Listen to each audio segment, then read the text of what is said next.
કીડીની અડવેઠે હાથી મોહ. કીડીએ પાટું માર્યું ને હાથી મરી ગયો.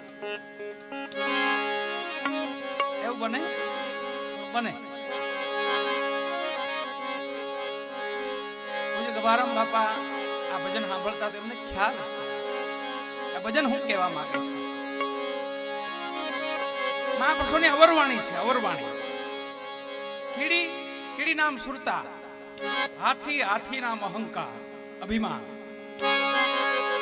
જે સુરતા કોઈ શબ્દને વરેશ ને, એના પિયોને વરેશ ને, અભિમાન રૂપી હાથી હેઠો પડે છે. વાલા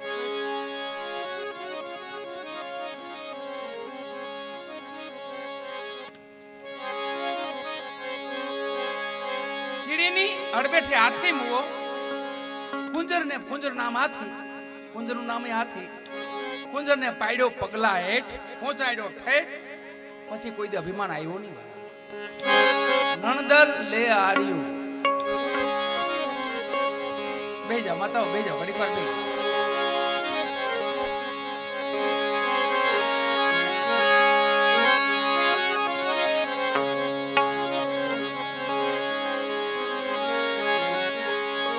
આજની રાત બાપા પાછળ, ગભારામ બાપા પાછળ બધા પ્રેમથી બેસું. માતાઓ, દીકરીઓ, બહેનો બધા બે જાઓ, બે જાઓ.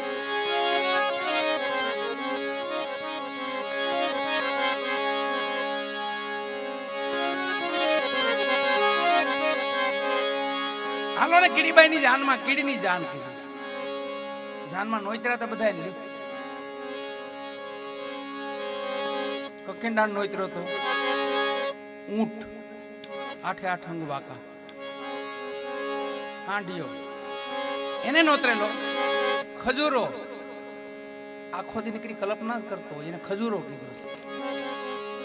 નકરી કલ્પના કરતો, આમ કર લો, આમ થઈ જાય, આમ કરી નાખો, આમ કરી નાખો. એવી કલ્પનામાં જે જીવતા હોય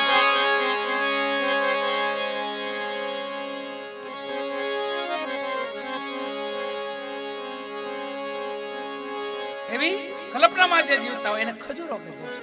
નકરી વૃત્તિ વિચાર.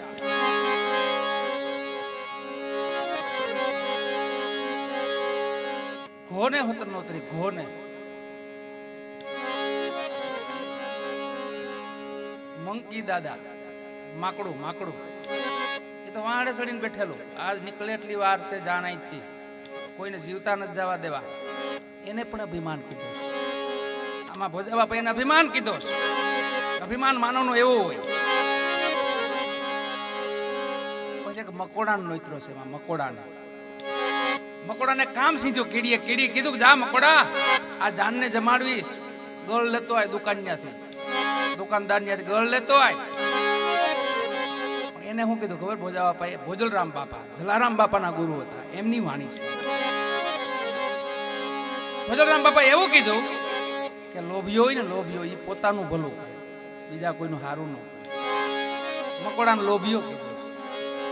દુકાનદાર ત્યાં ગયો ને તો ડબ્બો જોયો ગળનો, તો ધીમે ધીમે માથે ચડીને કોરે ખાવા માંડ્યો. પેલા તો હું કીડીનું જે થવું થાય એમ, હું મારું પેલા કરી લઉં. ખાધો તો મીઠો લાગ્યો, ભારે મજા આવી ગઈ. ઓ હોય અહીંયા ક્યાં કોરે આવો મીઠો છે, અંદર કેવો મીઠો હોય છે. લોભીઓ ઊંડો કરે, ઊંડો જાય. ત્યાં ઓલા દુકાન વાળાએ શું કીધું? હાથ નાખીને ચીકણો કરી નાખ્યો ગળ. ઓલો લોભીઓ જેમ ઊંડો જાય ને એમ પછી પગ ખૂતે અંદર, પછી નીકળી નો કેવા બહાર નીકળાય નહીં. પછી ગળ ખૂબ ખાય પણ અહીંયા મરી જાય. એમ ભોજલરામ બાપા એવું કીધું, આવો કોઈ દી આટલો બધો લોભ કરતા નહીં. ભગવાને સમય આપ્યો હોય, માં ભગવતીએ સમય આપ્યો હોય તો સારું જીવી લેવું.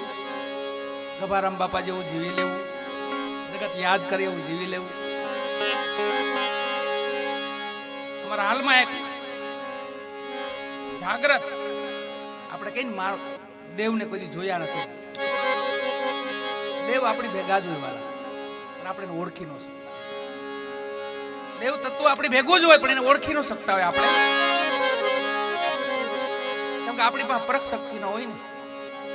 એને માટે એ ચક્ષુ અલગ આવે, એ નેત્ર અલગ આવે. હાલમાં બુંદી કોળિયા જાગ્યો, રવજી દાદાના દર્શન કરજો. રામદેવપીર બાપા એમને રોમે રોમે વાત રોમે રોમે અને જેમ બોલે એમ થાય છે. હાલમાં અમને ખબર છે, મને એમનો ખૂબ અનુભવ છે. જે જૂના શિવરાત્રી કરે 30 વર્ષથી મને અનુભવ છે એમનો.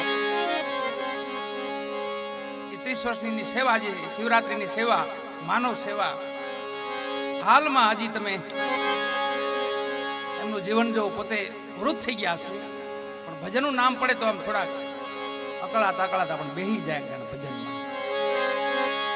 દાદાના મેં સમાચાર સાંભળ્યા ગામમાં આવીને અહીંયા કે છેલ્લે રામનું નામ તો વાલા કોકને જ મોઢે આવે, કોઈને ન આવો. હે રામ હે રામ હે રામ હે ભગવતી હે માં એવું ન બોલી શકાય. ઘણી વિટોમણ હોય આપણને, ક્યાંક ને ક્યાંક અટવાઈ જાય છે. આવા કોઈ પુણ્યશાળી આત્મા કોઈ એના કુળમાં પાકે ને વાલા, ધન્ય કુળ કહેવાય છે. પરિવાર પણ ધન્ય કહેવાય છે. ભક્તરાજ જેવા કોઈ એના કુળમાં થાય. એમાં ગધેડાને નોતરો હતો ભોજલરામ બાપાએ, પણ એને હરણાઈ પકડાવી. બોલો, ગધેડાને હરણાઈ, તો હરણાઈ જેવો અવાજ હોય અને પછી માથે હરણાઈ. ગધેડાનો અવાજ હરણાઈથી વધારે હોય, એને હરણાઈ આપી જેમ તો ફૂંકાઈ હોય. પણ એને કીધું ખબર, નિંદક કીધું. એને નિંદા કરતો હોય, નિંદા એ સાંભળે તો એમાં લાભ નહીં આપણને, અને કરીએ તો લાભ નહીં. બે બાજુ નુકસાન, બે બાજુ લાભ નહીં, બે બાજુ નુકસાન. નિંદા કોઈની સાંભળી તોય નુકસાન, તોય બંધન થાય, અને કોકની નિંદા કરી તોય નુકસાન. એને ગધેડો કીધો ભોજા બાપાએ. ગધેડો ફૂંકે હરણાય, ઓટલો ગોતી રોંઢે બેઠા બેઠા એ તમારે કોણા મલક ને હાલતી હોય. સ્વરમ બાપા એવું કે છે કે નણદલ લે આર્યો, બહુ છેટું નથી. હાલો હાલો રે કીડી ભાઈ,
સવો કહે સુણી સોયરો ભજન ને જાણ્યા જેવું શબ્દો બાંધેલા હોય.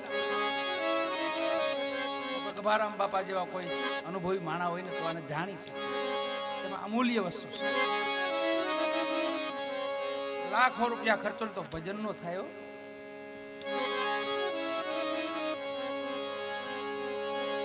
ભજન તો કોઈ પુનિશાળી આત્મા હોય એમની પાછળ ભજન થાય. એ ખાતાનો આત્મા હોય. આવા કળીકાળમાં એમાં કફરા સમયમાં કોરોના કોઈને ન મૂકે બોલ આખા વિશ્વને ઉપાડ્યું છે. ભયભીત કર્યા, બીજું કઈ નથી પણ ભયભીત કરી દીધા, બ્રેક લગાવી દીધા. આ વાતની આપણને સતયુગમાં ભક્ત પ્રહલાદે કીધેલું હતું, પણ કોઈ જાણ જ આપણે રાખી જ નહીં. થોડુંક ધ્યાન રાખીને ગભા બાપા જેમ હલ્યા હોય, ગભારામ બાપા જેમ, તો કોરોના હું પણ કાળ નો આવે, કાળ નો આવે. આ ગામના દાખલા છે તમારા. કાળને પણ મહાપુરુષો પીછેટ કરી નાખે. વચનની અને ભક્તિની એવી તાકાત છે. માની ભક્તિ કરો તો ભલે, બાપની ભક્તિ કરો તો ભલે, પરિબ્રહ્મ પરમાત્માની ભક્તિ કરો તો ભલે, માં ભગવતીની ભક્તિ કરો તો ભલે, એમાં તાકાત છે કે તમે કાળને પણ કહી શકો ઘટી જા. અહીંયા એવી જ ઘટના ઘટેલી જેવી મોરાર સાહેબના ખંભાળિયામાં ઘટના ઘટેલી. એક મહાપુરુષ મોરાર સાહેબ, એના શિષ્ય હતા જીવા ભગત કોળી પટેલ. બાપુથી બહુ નજીક ગયા મોરાર સાહેબ થી. બીજા સેવકોને ગમ્યું નહીં કે જીવો નજીક થઈ ગયો છે. બધાએ મેળ કરીને કીધું કે આપણે જીવાને વાડીએ મોકલી દઈએ. માં ગાયોની સેવા કરશે જીવો અને જગ્યામાંથી બહાર જાય. આની જેવી ઘટના છે ને એવી જ ઘટના બનેલી.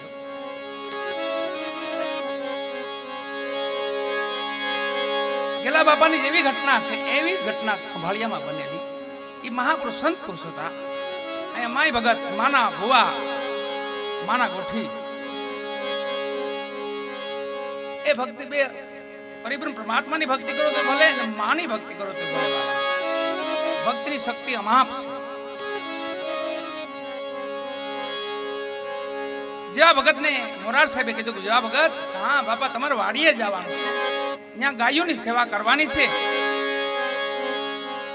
અને આપને વાડીએ રહેવાનું છે. જેવા ભગત આપણા ગેલા બાપા જેમ કોઈ, અને ઈ અરસામાં બરાબર 200 વર્ષનો મને વાત બતાવી છે. 200-250 વર્ષની વાત બતાવી છે. આ પણ મહાપુરુષો એ સમયે થઈ ગયા. મોરાર સાહેબ ને પણ 200 વર્ષ થયા, ગેલા બાપાને પણ 200 વર્ષ થયા. એ સમયના મહાપુરુષોની વાતો તો જો, વાતો ખાલી સાંભળી તો નસો સડી જાય, જીવનમાં નસો સડી જાય આપણને. વાહ ભગત, તમારે વાડીએ રહેવાનું છે અને માં ગવત્રીની સેવા કરવાની છે, માં ગાયોની. કોઈ વાંધો નહીં બાપુ, પણ સમજી ગયા કે હું જેમ બાપુથી નજીક ગયો ને એમ મને બહાર કાઢવા માંગે છે. પણ તે વચન માગી લીધેલું છે. મને એક વચન દ્યો, નહીં તમે આ દેહને છોડો ને મને મળીને જાય, એમને એમ નો જાય. આવું જેવા ભગત કોળી પટેલે એક વચન માગ્યું. સમય પૂરો થયો. મોરાર સાહેબે દેહ છોડી દીધો, પાલખીમાં દેહને બેહાડી દીધો. ગામમાં પાલખી ફરે છે, ઝાપે પૂગી બરાબર. અને આ જીવા ભગતને ખબર પડી કે મોરાર સાહેબે દેહ છોડી દીધો છે, કે હું ન માનું. મને મારા ગુરુ મહારાજે વચન આપ્યું છે, મને મળ્યા સિવાય ન જાય. દોડતા દોડતા દોડતા આવ્યા હતા. પાલખી બરાબર ઝાપે પોગેલી. બે હાથ જોડીને ઉભા રહ્યા હામાં. એ ગુરુ મહારાજ, એ સદગુરુ મોરાર સાહેબ, આપે તો મને વચન આપ્યું હતું ને આ રીતે દેહ છોડીને એકલા મેલી. વાલા જેમ અહીંયા ગેલા બાપાએ કાળને ધકેલ્યો ને એમ ત્યાં મોરાર સાહેબે કાળને ધકેલી દીધો. પાલખીમાંથી આંખો ખોલે, બેટા જીવા, હા બાપુ, આ તો કાળ છે અને કોણ રોકી શકે?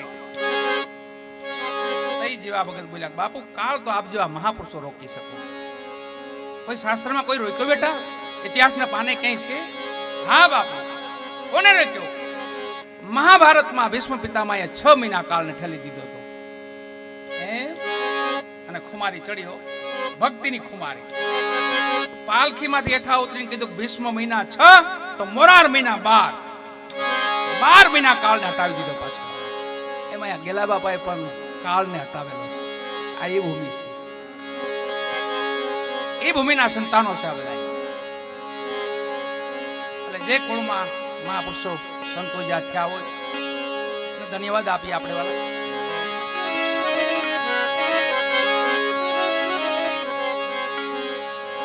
દાદા નામથી જીવ હટતો જ નથી.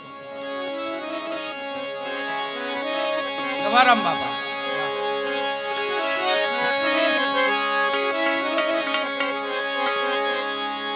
લોભીની વાત આવી ને, એક લોભી માથે ભજન લખ્યું સ્વા બાપાએ. લોભી આત્મા કેવો હોય?